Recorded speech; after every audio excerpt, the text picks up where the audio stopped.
পশ্চিমবঙ্গ রাজ্য সরকারি কর্মচারীদের বকেয়া মহার্ঘ ভাতা বা ডিএ মামলার শুনানিতে ফের বড়সড় মোড়।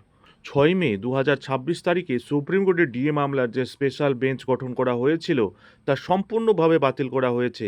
দেশের সর্বোচ্চ আদালত সুপ্রিম কোর্টের জারি করা নতুন নির্দেশিকা এবং এই মামলা স্থগিত হওয়ার পেছনে মূল কারণগুলি অবশ্যই আলোচনা করব। তার আগে চ্যানেলে নতুন হলে চ্যানেলটিকে সাবস্ক্রাইব করে বেল আইকনটি বাজিয়ে অল নোটিফিকেশন অন করে দিন এই ধরনের ডিএ সম্পর্কিত গুরুত্বপূর্ণ আপডেটগুলি ঠিক সময় মতো পেতে। একদম পূর্ব নির্ধারিত সূচি অনুযায়ী গতকাল বিকেল 3টের সময় সুপ্রিম কোর্টের 11 নম্বর কোর্টে বিচারপতি সঞ্জয় কারোল এবং বিচারপতি প্রশান্ত কুমার মিশ্রের স্পেশাল বেঞ্চে রাজ্য সরকারি কর্মচারীদের ডিএ মামলার শুনানি হওয়ার কথা ছিল, কিন্তু সুপ্রিম কোর্টের নতুন নোটিফিকেশন অনুযায়ী এই স্পেশাল বেঞ্চ বাতিল করা হয়েছে।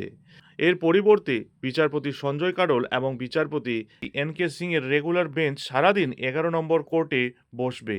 তাই এদিন ডিএ মামলার কোনো শুনানি হলো না। এদিকে সম্প্রতি 2026 সালের বিধানসভা নির্বাচনের ফলাফল প্রকাশিত হয়ে গেছে এবং রাজ্য সরকারের পালাবদলও ঘটেছে। এই পরিবর্তিত রাজনৈতিক পরিস্থিতিতে নতুন সরকার ডিএ বা মহার্ঘ ভাতা মেটানোর বিষয়ে সুপ্রিম কোর্টে কী অবস্থান নেবে তা এখনও কিন্তু স্পষ্ট নয়। রাজ্য সরকারের আইনজীবী কুণাল মেমানি সুপ্রিম কোর্টে জানিয়েছেন যে রাজ্যে নতুন সরকার গঠিত হওয়ায় তাদের পক্ষে এই মুহূর্তে কোনো নির্দিষ্ট বক্তব্য বা সিদ্ধান্ত জানানো সম্ভব নয়। নতুন সরকারের স্ট্যান্ড পয়েন্ট বা অবস্থান কী হবে তা বিবেচনা করার জন্য তিনি 3 সপ্তাহের সময় চেয়েছেন। যেহেতু রাজ্য সরকার 3 সপ্তাহের সময় চেয়েছে, তাই মনে করা হচ্ছে 3 সপ্তাহ পরে এই মামলাটি আবার পুনরায় সুপ্রিম কোর্টে লিস্টেড হবে। নতুন সরকারের নির্দেশিকা আসার পরেই ডিএ মামলার জট খোলার সম্ভাবনা রয়েছে। সুপ্রিম কোর্টের পূর্ববর্তী নির্দেশ অনুযায়ী ডিএ সরকারি কর্মচারীদের একটি আইনি অধিকার। কলকাতা হাইকোর্টের রায়ের পর মামলা সুপ্রিম কোর্টে পৌঁছালে সেখানেও কর্মচারীদের পক্ষেই একাধিক পর্যবেক্ষণ উঠে আসে। বকেয়া ডিএ প্রদানের একটি নির্দিষ্ট রোডম্যাপ তৈরি করার বিষয়ে নজরদারি কমিটি গঠনের কথাও বলা হয়েছিল, কিন্তু এই সমস্ত প্রক্রিয়া বাস্তবায়িত হওয়ার আগেই রাজ্যে বিধানসভার নির্বাচন চলে আসে। এখন যেহেতু নির্বাচনের ফলাফল প্রকাশিত হয়েছে এবং নতুন সরকার গঠন হতে চলেছে, তাই প্রশাসনিক এবং অর্থনৈতিক সিদ্ধান্ত নেওয়ার ক্ষেত্রে বেশ কিছু রদবদল হতে পারে।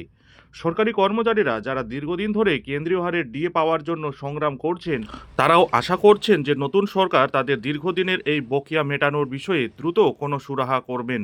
তবে এই আইনি লড়াই কিন্তু এখনোই শেষ হচ্ছে না। আগামী 3 সপ্তাহ পর সুপ্রিম কোর্ট পুনরায় যখন এই মামলার শুনানি করবে, তখন রাজ্য সরকারের দেওয়া হলফনামা এবং তাদের অর্থনৈতিক পরিকল্পনার ওপর ভিত্তি করেই চূড়ান্ত সিদ্ধান্ত নেওয়া হবে। সরকারি ও অনুদানপ্রাপ্ত বিদ্যালয় শিক্ষক ও কর্মচারীদের জন্য এটি কিন্তু একটি অত্যন্ত গুরুত্বপূর্ণ সময়।